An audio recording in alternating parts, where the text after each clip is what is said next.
Hello and welcome to this week's episode of the Edges and Sledges Cricket Podcast brought to you by Sia Tires. This is DJ and I'll be hosting the episode for this week. I've got Varun with me as well from Singapore, which I think has just gone into lockdown, so a little bit disappointing for him. But the big news this week, guys, is we have ex-Indian Express writer, current CricBuzz Australia correspondent, writer of the Dhoni Touch, MS Dhoni's biography, and writer of Suresh Raina's biography. I think co-writer of Suresh Raina's biography called Believe. Bharat Sunderesan. Bharat, welcome to the Edges and Sledges Cricket Podcast. It is an absolute pleasure to have you on this show. Did I miss anything from the introduction? I mean, you're welcome to add to it now. Yeah, I mean, you didn't mention my hair, so I'm a little disappointed with that because most people tend to do that. But if there's one thing in life that I'm a little vain about, it is my hair. Yeah, even this afternoon, I went and got like some special hair masks and all that. So anyway, It's great for a man of your age, man. Like, I mean, I'm starting to shed some hair, and like, I mean, what is your secret, Bharat? Tell us. Can you reveal it? Yeah, I mean, I go around the world telling people how they should care about their hair, and you just need to show it some affection.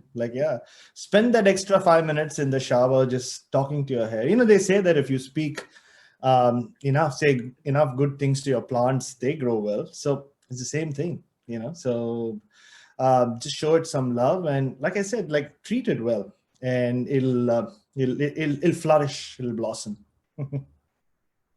Yeah, I mean, I think Sunsilk may be quite jealous of that. It's lustrous. Like, guys, if you're not watching this on video, I would urge you to go onto YouTube because it's literally blindingly shiny. It's fantastic. What can I say? It's got some blue as well these days. Wow. Every year I turn when I turn a year older on May 7th, I go and get some color on my hair. It's like some random unnecessary tradition that I've started in the last few years. So And it's and a blue. very happy belated birthday as well. Of course, it's just gone by. Varun's just had his birthday yesterday as well, so it seems like Oh, his birthday month. really? Yeah, so both of us Taurans, and I have to say two things here. One is I'm a big Suresh Raina fan. You don't find many of them, so I'm very happy you've written the book. And the second is I use the hashtag Believe a lot. So between Believe and Suresh Raina, I feel like this is destiny. Yeah, I mean, you'll still have to pay for the book, but yeah, I'm glad that I met a Suresh Raina fan. Yeah, I was. It's a good point you bring up, actually.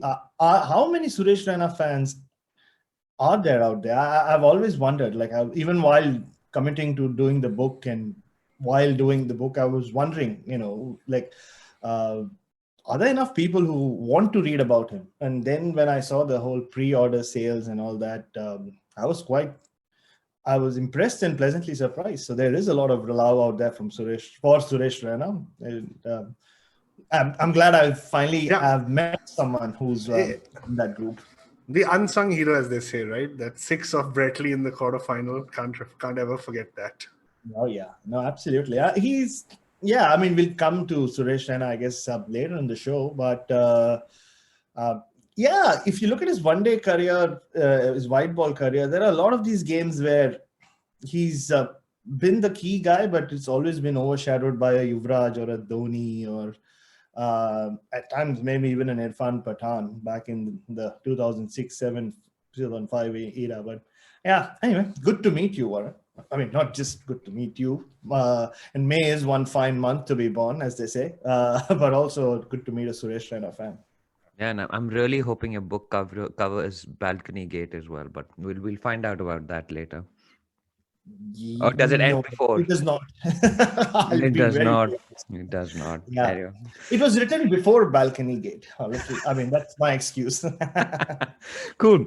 But as I said, when we put out a call for when we put out that you were joining us on this episode, we got an overwhelming response. So for once, we've interviewed a lot of very cool people on this show, but for once we are feeling the pressure to make this episode like one of the most amazing episodes ever. So tell us the story about, we know a lot about your writing. We've read your writing. We've seen your features. We've seen your stuff you've done with Mel.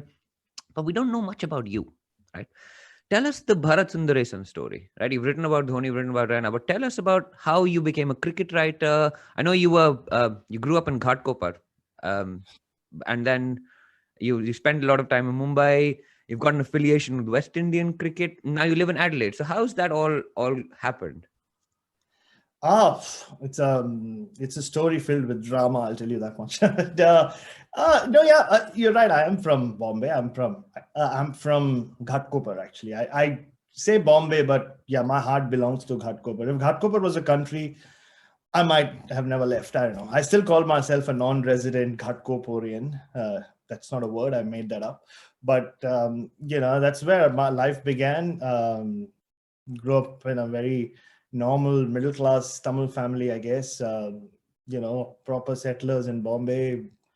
Was I don't know. It was a strange childhood because I grew up in a household where like my brother and my father were these fanatics of the Indian cricket team. So when India played, they just stopped doing everything else and they just supported India. But for some reason, I was born the black sheep for many, many reasons, which we will come to.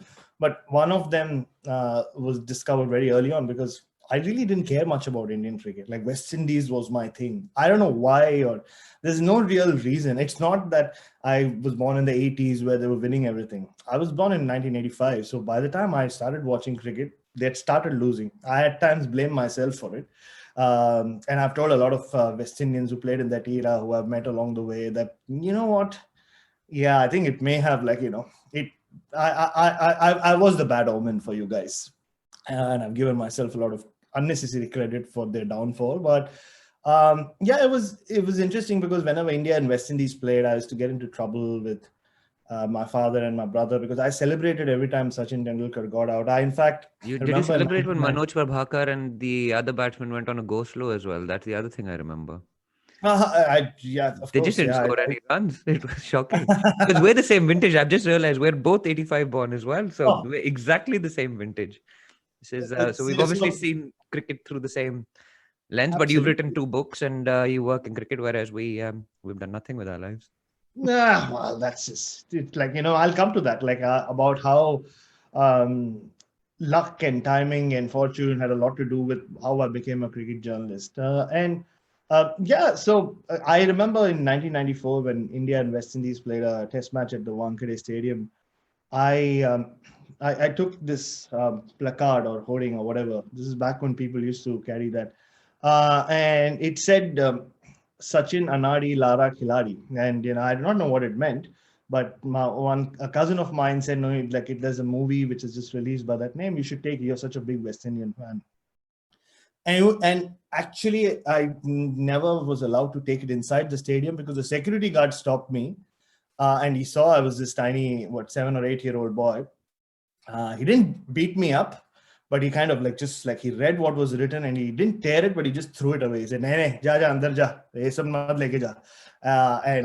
Later on, I realized that it was a good call. I might have been beaten up. I don't think the Indian fans, especially the Mumbai cricket fans, would have spared me if I had actually taken that hoarding or whatever inside. Yeah. So, but it was a strange connection because even back then, everyone in my family, everyone in my area, in school, just equated me with West Indian cricket. So whenever they did well, people would come and congratulate me, like I've done something. And when they lost, like when they lost to Kenya in '96, I didn't go to school for 3 days. I couldn't show my face. I was grieving. It was weird. And my parents were okay with it. Then my mother would often have to come in between my father and me, um, and my brother and me whenever India and West Indies were playing, because I would get beaten up because I celebrated Tendulkar's wicket, or if Lara had a good day, I had a good day. So eventually they had to buy this. We grew. I mean, uh, we lived in this. Or my mother still lives there, this in tiny 1 BHK in Bombay, like a classic Bombay household. So they bought another tiny TV for the bedroom where I would be locked inside every time India West Indies played, so that I was spared a beating. Yeah, but I would still trying to sneak out, and whenever India lost a wicket, and do a little jig and escape just before my brother got to me. And Yeah, it wasn't a very violent household except during those periods when India and West Indies played. And yeah, and then I never planned this whole journalism thing. Was completely by accident. I went on to do my science in college, and uh, I was graduating, got into an engineering, like all good Tamil boys should, course. But it's also around a time and where I started slipping in a way. Like I know that's when the hair happened. This is what 20 years ago almost. I had a heavy metal band, like you should, as a good Tamil boy. I used to play the drums. We weren't great, but like I used to be a vocalist first, and then played the What was drums. the name of the band, Bharat? Is it Oh still on gosh. YouTube? Have you got clips? And thankfully, none of it exists. We used to call ourselves Warhead. Yeah. So Warhead. yeah. Nice. You can't just say Warhead. Yeah, it has to be like, yeah, you have to go Shrek. Yeah. Warhead. I used to be on a Yeah, that's much better. That's much better. Yeah. So I still can't say the word death. So there's a roundabout not too far from where we live here in Adelaide. So apparently many years ago they named it the Carousel of Death. So every time I go past it, I have to say the Carousel of Death. It's just it's something which is stuck. It's an issue. So, but it's also around the time I kind of slipped in terms of I cultivated a lot of bad habits, as they say in India, which I should have. Extracurriculars, but like when extracurriculars become your daily routine, you're not in a good place. No, I was in a pretty bad place. I remember I was. I am very open about these things now. Like, yeah, I was. I struggled with teenage addiction. I would say, like, not just me, the people I was with. Some of them didn't make it. Some of them just fell by the wayside, honestly. And for 3 or 4 years, I didn't know whether it was day or night often. Like, yeah, it was quite bad. So, and then throw in a lot of alcohol with everything else that was being done back then. It was quite messy. It almost went rogue a couple of times. You just do a few things which you shouldn't and mix a few things. But I survived. But then it also taught me a lesson. I was around 21 and I was like, shit, like if something happens to me, which it almost did, I'll die a loser. I've done nothing in life, right? Like I've really had not done much. And like, it's not like I had like a bad childhood. It's not like some Netflix show where they'll go back to my past and nothing. I was fine. Like, they were good to me, my folks. But then I realized that I need to do something. And cricket, actually, I owe my life to cricket. I always say this. I'm not a cricket tragic.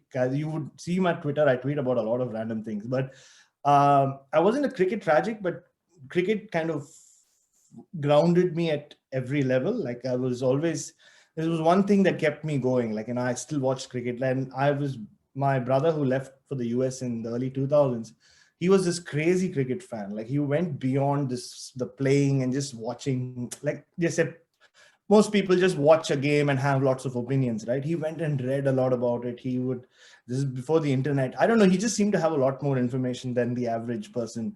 That's why I got a lot of that from him. So I always was that person. Like, how it is in the group. Even when we were like, we didn't know whether it was day or night. When it was cricket, like I was the voice of reason. People would come to me and I would like, so that really kept me like, the thing with doing narcotics is especially overdoing it is the one thing that people always say, oh, it kills brain cells. I always tell people it kills ambition, which is the scariest bit. Like, it really does kill ambition.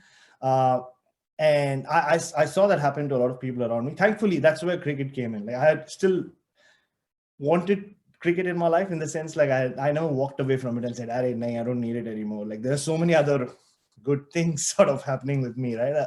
So I kept going back to cricket, and eventually, I don't know, I didn't know I could write, really. I mean, write some really bad lyrics for our band, but that's the most writing I'd ever done. But I always backed myself as a storyteller. Like from a young age, I remember even when I was in kindergarten, I used to go back home and tell stories about like people in class to my mother and entertain people. Like as you can see, I like talking and I like attention. So, and I liked speaking in different voices. So I was good with that. So I always was a storyteller. But I never tried writing. And then like in 2006, I just reached a point where I said, like I said, I have to do something. I can't die loser. And someone suggested something. Like my parents would look at me. They were like these Pavam Tamil parents. Like they would look at me and like not know what's happening. They were like, something's not right, but we don't know. And my brother turns out like he's the white sheep of the family, if that makes sense. He's like this scientist, PhD, proper like Tamil boy, did really well. He was also like he was clean. So he didn't know what is happening with me either. They even called him from the US and said like something's up with your brother. So they all kind of would stare at me and not know what's happening, like the hair, the beard and all that. I can't say death normally, always had to ask to go, like some words are not, yeah, exactly. So someone just suggested like your son's so obsessed with cricket, so maybe he should try journalism or something. And I was like, I'm ready to do anything. Like I need a second innings in life. Like it's rarely that you get a second innings in life. And the course was in Chennai, Asian College of Journalism.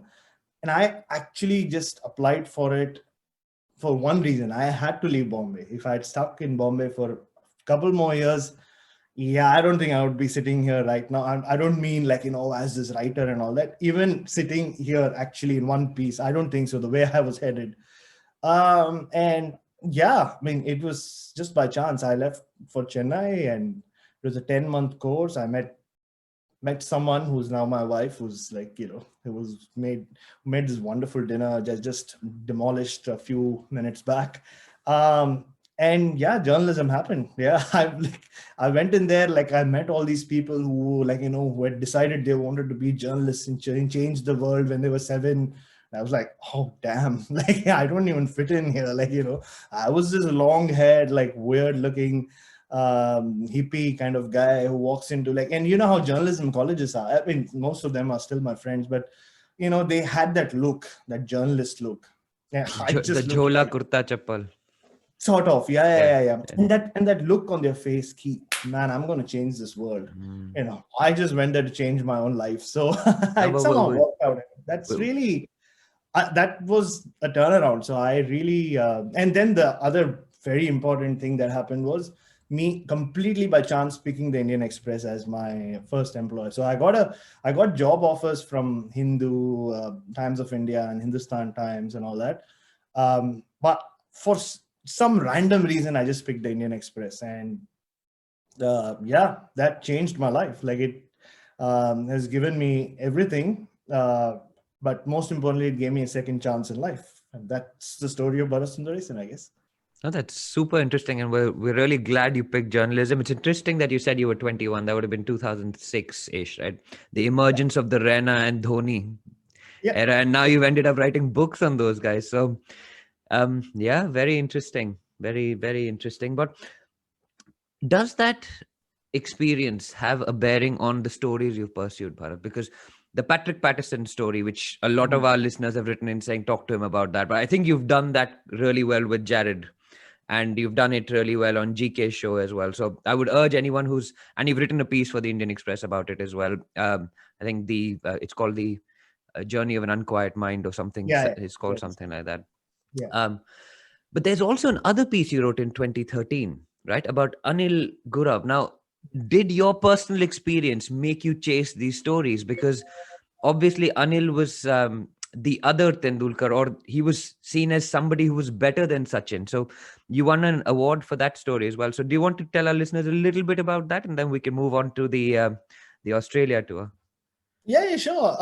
I guess, like, subconsciously, I do have a thing for finding missing people, I guess. Yeah, I've done that. I mean, people talk about Pattrick Patterson, but on that tour, I also wrote stories on Winston Benjamin and Franklin Rose, who had also not disappeared to that extent, but nobody kind of really bothered to find out where they were. So maybe, yeah, I've never thought about it, but yeah, subconsciously, I have that inkling to find people who I think, and I really think everybody deserves a second or a third chance in life. Not everybody gets it, like I said. Everybody makes mistakes, especially if you're not gone and harmed someone else. Like, then you don't, like, yeah, you do deserve a second chance, which was the case with Anil Gura. When, like, we came across him, my colleague Deven Pandey and I, like, it was bloody Sachin Tendulkar, like, announced his retirement 2 months in advance, right? I remember every cricket journalist in India, and if they say that they at that point didn't curse Sachin Tendulkar, they're lying, because everybody felt, oh man, if life, right? Like, it means we have 2 months to prepare for this grand retirement, and we'll have to look for all kinds of stories. How do you fill pages? Like, you can't just say, no, we'll wake up to it just 1 week before the match or before the last game. So we all had this, we got into a huddle in the Indian Express, and we were like, okay, we need to find interesting stories of Tendulkar, which Jo Hatke, something different. And one idea was, let's find people who he played cricket with, but who have nothing to do with cricket anymore. Guys who have moved on. And like, then we found people. There was one guy who's a gold merchant or something in the US, and like all sorts of people from his school days and club days. And then there's this scorer in Bombay, Ashok Garat. He told us there's this guy. There used to be this guy called Anil Gurav. He was supposed to be the Tendulkar. He was Achrekar's, the chosen one. He used to play the square cut, like so well, or so perfectly or excellently, that Tendulkar and Kamli, a young Tendulkar and Kamli, would be asked to stand behind the net just to observe him. And how later on he was Sachin Tendulkar's club captain, or like senior player in the club that Tendulkar played in when he was 13 or 14. And he actually went and scored his first 100 using Anil Gurav's bat and all this. And then we were like, yeah, sure, let's go meet him. They were like, yeah, but nobody knows where he is, because, his brother was a gangster. It's like a proper Bollywood script. Yeah, his brother was a gangster, and they used to live in central Mumbai, and the cops did not know what his brother looked like. So they would keep dragging Anil Gurav and his mother to the police station and beat them up. And eventually they just had enough. So they just fled, and they now live in Nalasopara, which is like the back of beyond, and then still further away from that, like in Bombay, in the slums in Nalasopara, which is like, yeah, you can't even imagine how cut off from reality that is. That's how far they are. And somehow we got in touch with his son, who was studying in a college, and he gave us the address, and we went. And yeah, it was tragic, because you went there, it was not just him, his mother was there, this old lady who was telling us about her experiences of getting beaten up by the cops and being tortured. And like, it was just and funnily, his story was supposed to be part of this big, like, collection of stories. So I was like, my boss Sandy Devedi said, yeah, you'll have to write 300 words on all these people, the gold merchant in the US, and someone else in Thane, and someone.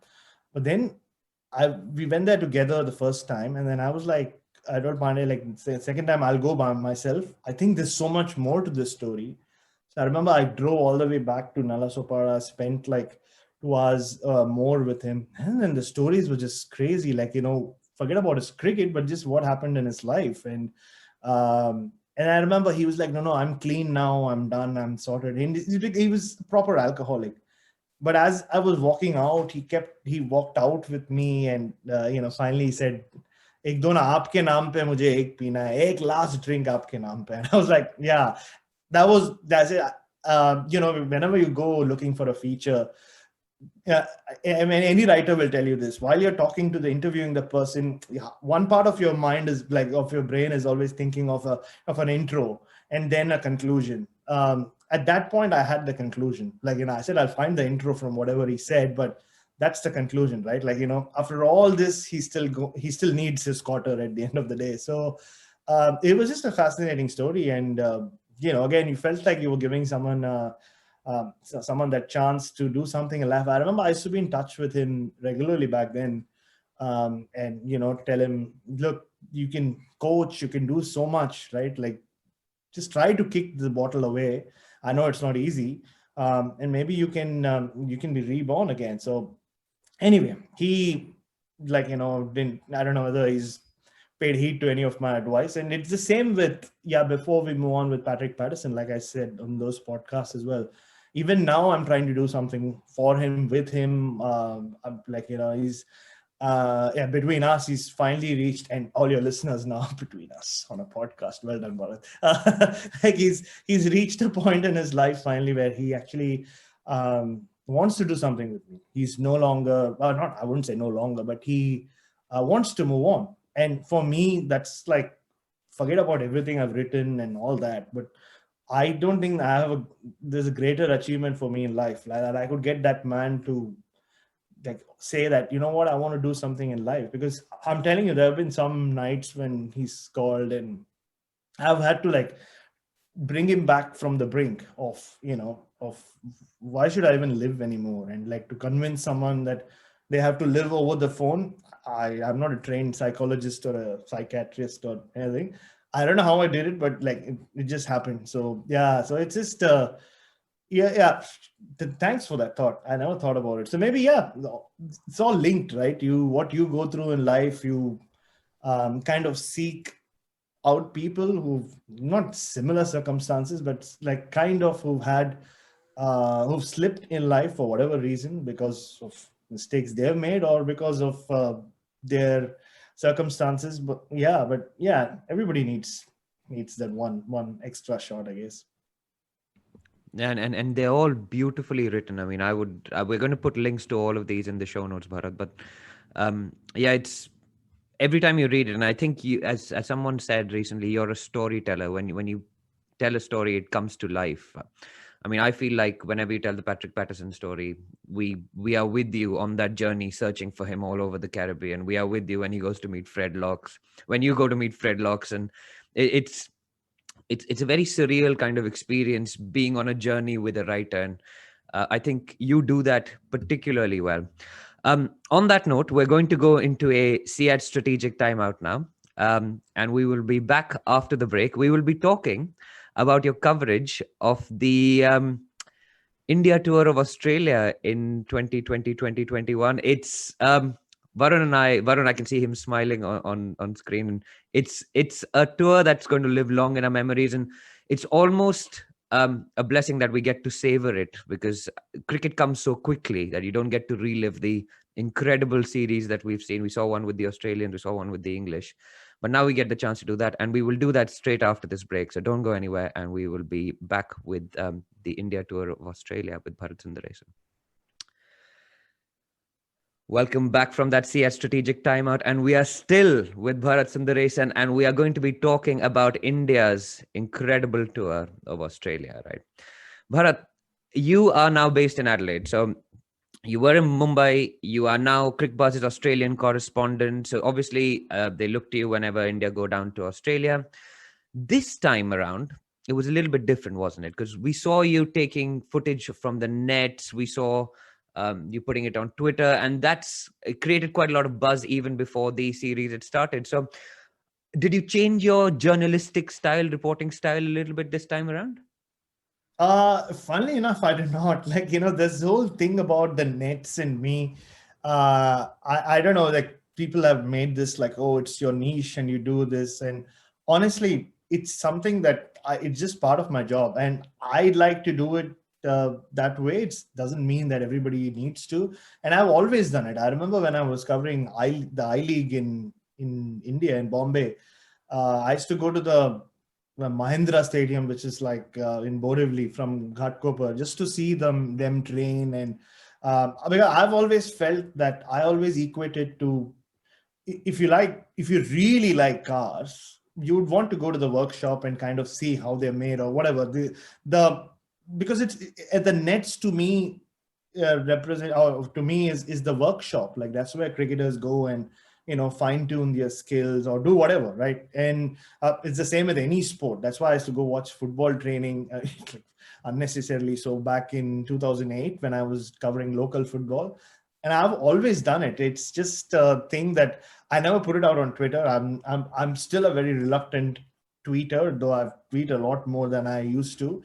And yeah, I just started randomly tweeting it, and people said, okay, can you tweet more of it? So more than so whatever I tweeted or whatever I generally tweet are things I don't want to write about, honestly, because it's an interesting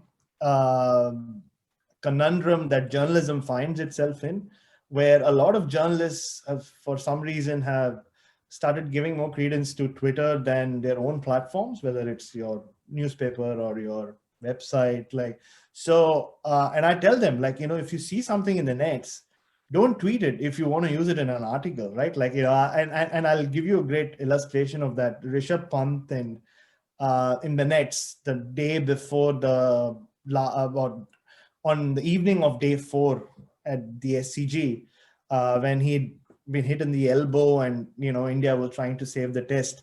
And there was this net session where I saw him kind of from the corner of my eye, actually not corner of my eye, from the binoculars, walk out. And I said, Rohit Sharma and Shubman Gill were batting. I said, I'm just going to go and see what's up with Rishabh Pant. Is he going to bat or not? So I went there, and it was Rishabh Pant, two of the throwdown specialists, and the physio.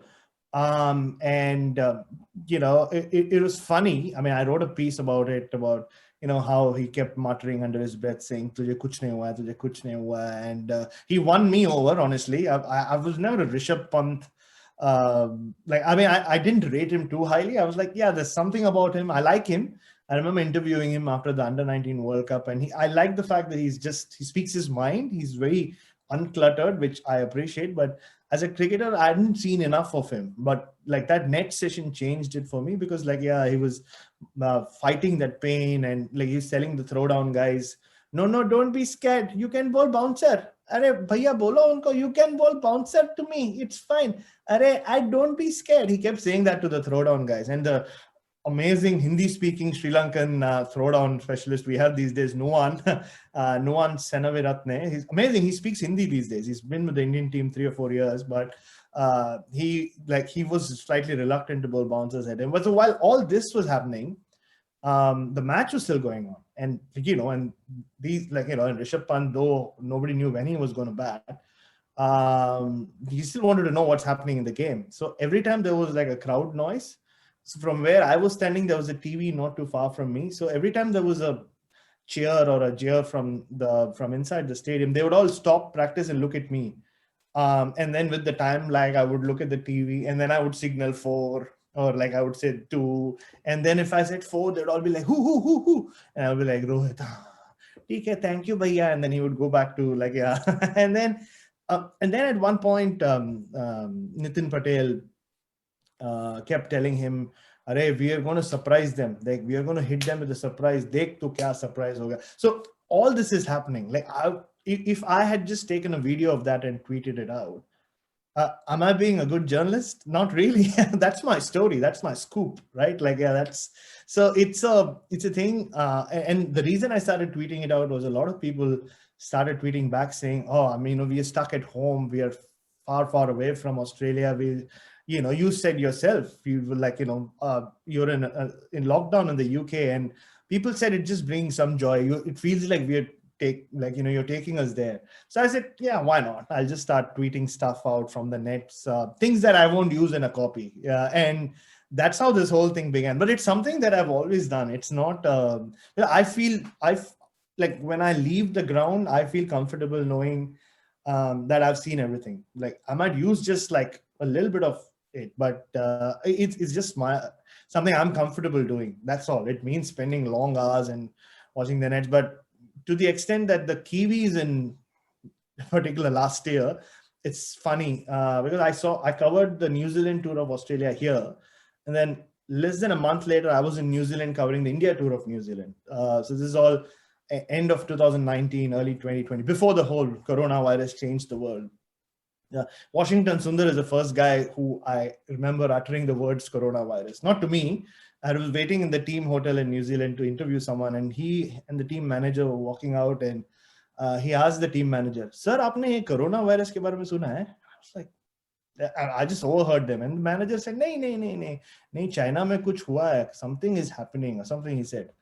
not in Hindi, in English, I guess. And I was like, coronavirus. Seriously. So Washington Sundar did a lot last year, but for me, he'll always be the guy who I heard coronavirus being mentioned. But anyway, so it was funny. So Kane Williamson and Trent Bolt and Neil Wagner in particular, I just became like, they would come after every net session and ask me, so like, what have you noticed today? Have you noticed something? Like, can you tell me what you noticed? Because I saw something with Kane Williamson in Australia that he twirls his bat a lot generally. But in the nets, at times I would see him twirl his bat even after the bowler has started running, like Saudi has like entered his run up. And I remember the start of the India tour, by then, when you look the way, like when you look like me, it's a phase that you want to forget, but you can't. So it just registers. And especially like, when you're in Australia or New Zealand, there's this constant presence near the net. So the Kiwis kind of recognized me, I guess, by face, if not by name. And I just told Kane Williamson, I said, oh, why do you do the bat twirl? And he looked at me and said, do I do that? I said, yeah, I mean, you do that so often. He said, how many times do I do? I said, I don't know. Like at times you do it even after Tim Southee started running. He's like, oh, I didn't know that. Like, yeah. So, and I said, do I do it in the game as well? I said, I don't know. Like, I'll have to notice now. And I was like, oh, dude, what are you doing? You're putting doubts in Kane Williamson's mind. And then it became like a running joke between us for the rest of the tour. Every net session he had, he would look at me and he would ask, after the net session, he would come to me and he'd be like, am I doing all right? Am I middling the ball? I would be like, yeah, you're middling the ball. And like, you're not twirling too much. And like, so the batting coach, Peter Fulton, actually once told me, can you just stop talking to my players? Just go away. So it's just a thing. Going back to the original question, nets are great to watch. And I just have fun watching the nets. So I didn't change my journalism style. What did change was because there were no Indian journalists here. People almost like were banking on me to get all the information. There was Gav, of course, my friend and colleague who lives in Sydney. But considering I'm the Indian journalist and the only one on this whole tour, it was a crazy experience not having anyone else. I had to stand up for the Indian team. I had to stand up for the Indian media in some circumstances. It was it was bizarre in many ways. Awesome. What a great two stories from Rishabh Pant to Kane Williamson and the Nets. But tell me, you live in Adelaide. We had the iconic match in Adelaide. How was it after that? Like as a journalist after 36, and we always say it's 36 for 9. It's not 36 all out. But how was it? What was the experience after that? Like, what did you even feel like writing? What was going on in the entire Indian camp and things like that? It was really a crazy day overall. So the thing that I didn't mention about this tour was because the states kept shutting borders down here in Australia because of the virus. I spent more times in border towns than I think any average Australian has ever, because every time you were in a state, there would be a lockdown, so you would have to flee from that state.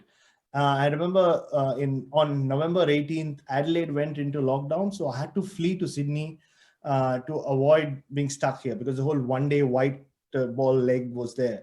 So I just rented a car that evening, spent a night in Broken Hill, which is a border town, and then drove the whole of the next day to reach Sydney. And so the Sydney leg finishes, I come back to Adelaide. And on that fateful morning, on day 3, and I'll tell you why. If 36 for 9, as you said, had not happened, my tour would have ended there. I would not have covered anything after the Adelaide test. And I'll tell you why. So because I had been in Sydney on December 12th, I had came back on December 13th, my wife's birthday, so I had to earn some brownie points. So that was the last day of the last warm-up game under lights at the SCG. So on December 12th, because I'd been in Sydney on December 12th, Melbourne, which is where I was going after Adelaide, the state of Victoria said, if you've been in Sydney on these and these dates, you cannot come here. So on that morning, as I was entering the Adelaide Oval, there was this extra person alongside the security personnel. And she had like this long, like 3 sheets of paper in her hand. So every time you walked in, she would ask you, have you been to Sydney in the last 14 days? I said, yes. Have you been to any of these suburbs? Oh, I didn't know. I said, like, there were all these pin codes. I said, I don't think so. She's like, oh, okay. All right, you can go up. I said, no, what if I had been to those pin codes? Oh, she's like, nothing. So you just, I would have asked you to wait outside, given you a mask. I would have called the cops and they would have taken you to a motel and then you would have been in quarantine 14 days. I said, what, really? Thank God I didn't know which pin code and what pin codes. I just said no. I still don't know whether I had been to any of those pin codes because there were quite a few. So I go upstairs and then the press box is in a mess. There's chaos because some journalists who are Sydney based are just packing their bags and leaving because they didn't want to miss Christmas at home. And so the Sydney journalists are leaving and nobody knows what's happening. Like, will we be allowed to go to Melbourne? And in all this, I remember the first wicket falls. I think it was Jasprit Bumrah was caught in bowl. And you're like, whatever, Jasprit Bumrah is like, yeah. And I remember tweeting that morning, I think was it Hanuma Vihari? No, I don't know. Somebody was batting must have been Hanuma Vihari. I said, it could be Hanuma Vihari's day or some random shit like that. Because, like, India were in the lead and you thought it's going to be a crazy... On the whatever. cusp of a win. That's what they said, right? India on the cusp Exactly, of a win yeah. after day 2.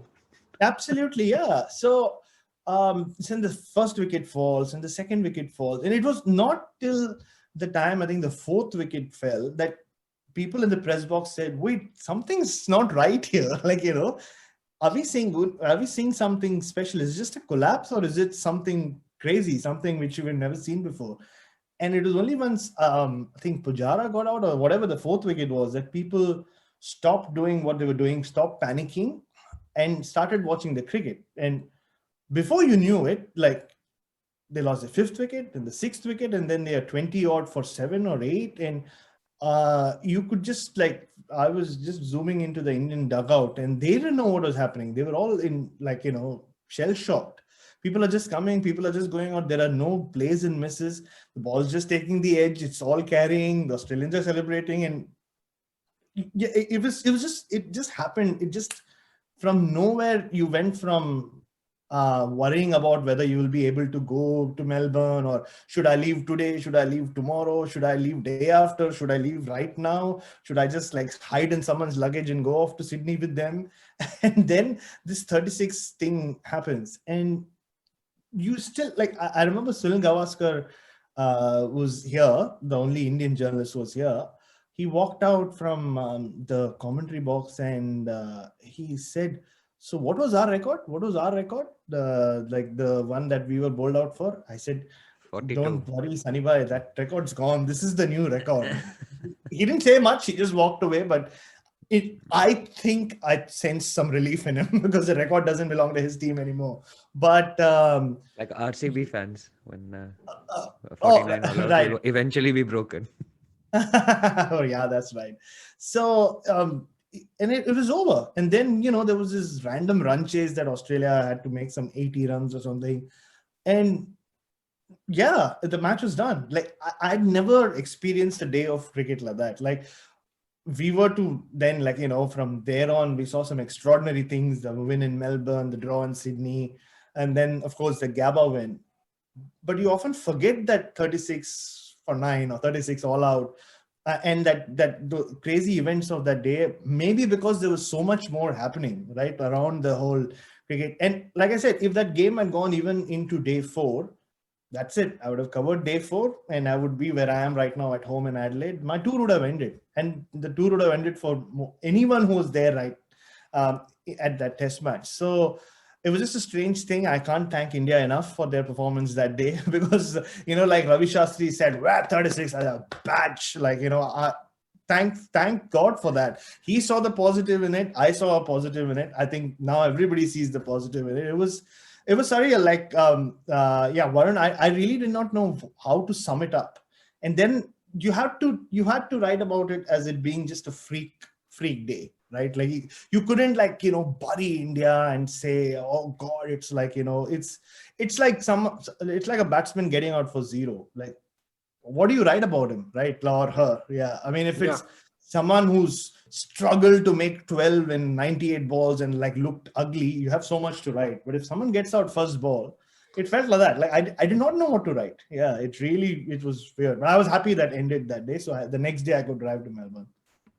But tell us, Bharat, so after that, right, Kohli left. Like, okay, first I'm going to ask you this question because you probably know the answer to it. How obsessed are Australians with Virat Kohli?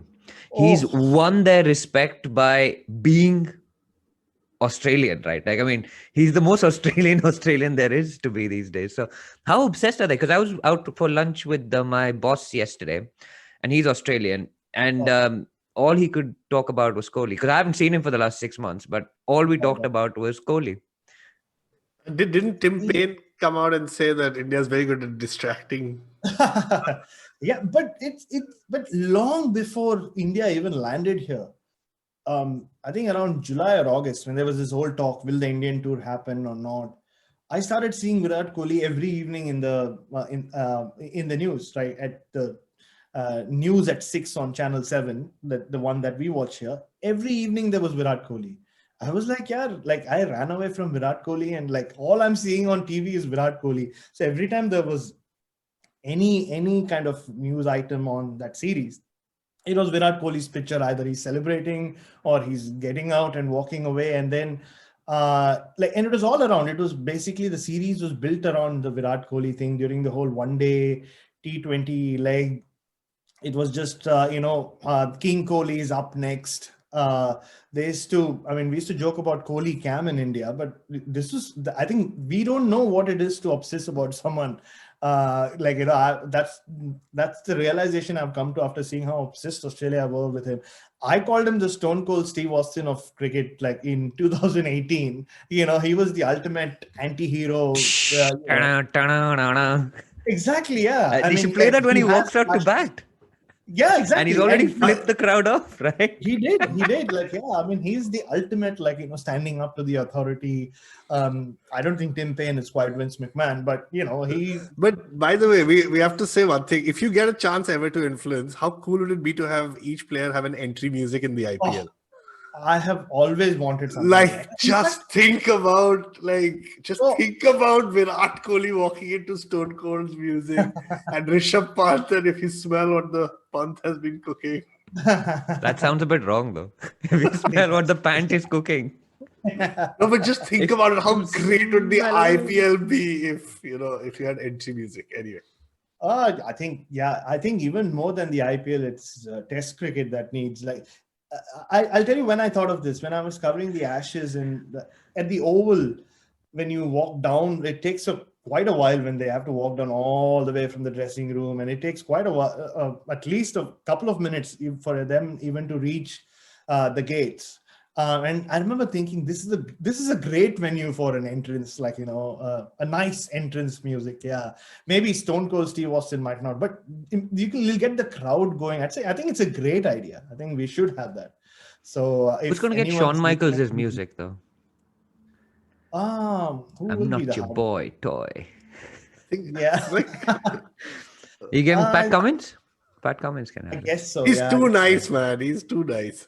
He is too nice. But Shawn Michaels was a reborn Christian, and he did become really nice towards the end of his career. So yeah, maybe you're thinking. So you see, you should never get wrestling going when I'm on air. I'll completely get distracted. Oh man, all three of us are the same age group. I was telling my brother who's not on that I was sitting one day bored and I started watching Royal Rumble videos, on YouTube, and it was anyway. Let's not get distracted. Undertaker just retired, by the way, recently, no? Final retirement until he comes back. He started giving interviews to everyone, to people in India, and my good friend Aditya Iyer, who writes for Hindustan Times, or my ex-colleague. He did a really good story on the Undertaker. He interviewed him, and because it was all because they had this documentary last year called The Last Ride, I think it was called. So it was to promote that. But he can never. How can a dead man ever retire? Come on. That's true. Jameson and Yuzi, did you watch that clip though? Yuzvendra No. Chahal walking in front of Jameson. Jameson is like 3 times his size, and he's Yeah. like walking with Undertaker's music playing, which is Oh, pretty really? good. No. Yeah, very funny, very fun. Anyway, what were we talking about before we got Oh God. distracted? I Kohli, think Stone Kohli. Cold Steve Austin. Yeah, so Kohli, Oh yeah, they're obsessed with Kohli, right? they are. They are. They are. I mean, they, like I said, the whole promotion was based around Kohli, and so the number of calls I received from Australian journalists about Virat Kohli's baby is not funny. Yeah, it was like, is he going? Will she come here, have the baby here? And I'm like, no, she won't. Like, yeah, there were so many pieces written, and I mean, you can't blame them. They don't know Indian culture, or like, or like, so. And I'm not great, like that well versed with all this, but I had to like make up a lot of things. I was like, no, in North India, especially the girl, not make up, like, from whatever little information I have, the girl always goes to the mother's place, as if I know Anushka and her family. I was like, I think Anushka will go to her mother's place to have the child. Yeah, she won't, like, yeah. So You should have just said they're gonna have the baby in Australia, give her Australian citizenship, and then come and play versus India 20 years later. no, but they were convinced. Like, there was a period, I remember, for a few weeks, they thought that's going to happen. Like, she's going to come and have the baby here. And like, yeah, I was like, no, that's not happening. I don't think so. He is going back. So that, like, they were like, more than Indians, like the Australians did not know how to react to the news that Virat Kohli was going back after the first test. So they tried to make the most of him during that white ball series, and he had an okay series. I don't even remember him doing much. And he was batting beautifully, of course, before Rahane ran him out here at the Adelaide Oval. But you could see that about Virat Kohli even during the one-day series. He was so involved in the nets. He would, like, finish his own net. He would have long chats with Mayank Agarwal. He would give throwdowns to people. He was so, like, you could make out that he really wanted to expend all his energy before he left. And you could see it. Gav and I used to talk about it in the early half of that tour, that he's saving up his energy. Like, the one day stuff, he wasn't 100% there. Like, he didn't feel like Virat Kohli. You could make out that he was saving everything up for that Adelaide Oval test. And, you could see it in the way he started batting in that first innings before the run out. 36, I mean, like I said, there was just a freak incident. And what about Rahane? I mean, to take over a side that's been bowled out for 36 or 36 for 9, your big batsman, Kohli, has left. He's gone home. He's not coming back. There's no one there to pick you up, because usually would have looked to him to lift the team. But then you go to Melbourne, right? And Mission Melbourne. Talk to us a little bit about Mission Melbourne. Yeah, Mission Melbourne, right? And we actually, after 36 all out, or 36 for 9, we actually texted each other and we were like, this is going to require an Eden level miracle to come back from this. I mean, we were looking at 4-0 as a given at that stage. There was no question that India was going to even tie the series or draw the series or win the series. It was about damage limitation at that stage. So talk to us about Mission Melbourne and Rahane, that captain who's lifted that team up from those depths of 36 for 9, which still kind of sends a shiver down my spine, right? Yeah, and if you, I remember my line on radio from that first morning at the MCG. I said, in Adelaide, they just didn't lose the game. They lost face. They lost their pride. I mean, they lost everything. Like, they people were calling it the worst Indian team to tour these parts, worst test team. And then Virat Kohli leaves, and then Shami leaves with him. I remember taking a little video of Virat Kohli leaving the Adelaide Oval that evening. Of course, you have to go and take a picture next to the 36 all out or 36 for 9 scoreboard, right? Doesn't happen every day. So yeah, I have a picture, like, posing in front of I don't pose for too many pictures. For a second, I thought you said Virat Kohli went and took a picture with 36 all out. I was Maybe like, he did. this guy is some kind of sadist, man. No. I bet maybe he did. Who knows? I'm sure it's a picture. That scoreboard he'll never forget the image of lasered onto his brain. Yeah, absolutely. Because for him, his tour ended with 36 all out. Don't forget. Like, yeah, who knows when he'll come to Australia again for a test tour, whether he will come back, nobody knows. So that might well be his last the last thing he would have seen as he walked off is that. And that, guys, is the first part of our chat with Bharat Sunderesan. We've left you on a cliffhanger. India having lost the test match, the day-night pink ball test match at Adelaide, being bowled out for 36 or 36 for 9, humiliated, down but not out as yet. On the next episode with Bharat, we will be here talking about the next 3 test matches in that series. The miracle of Melbourne, the save at Sydney, and glory at the Gabba. Guys, we will see you next week with the next part of our fantastic chat with Bharat Sunderesan. As always, you can write into us at contact@onetiponehand.com. We're on Twitter, Facebook, and Instagram at onetiponehand. Leave us a review, leave us a rating. And guys, this is the Edges and Sledges Cricket Podcast brought to you by Seat Tires. Stay home, stay safe. We'll see you next week.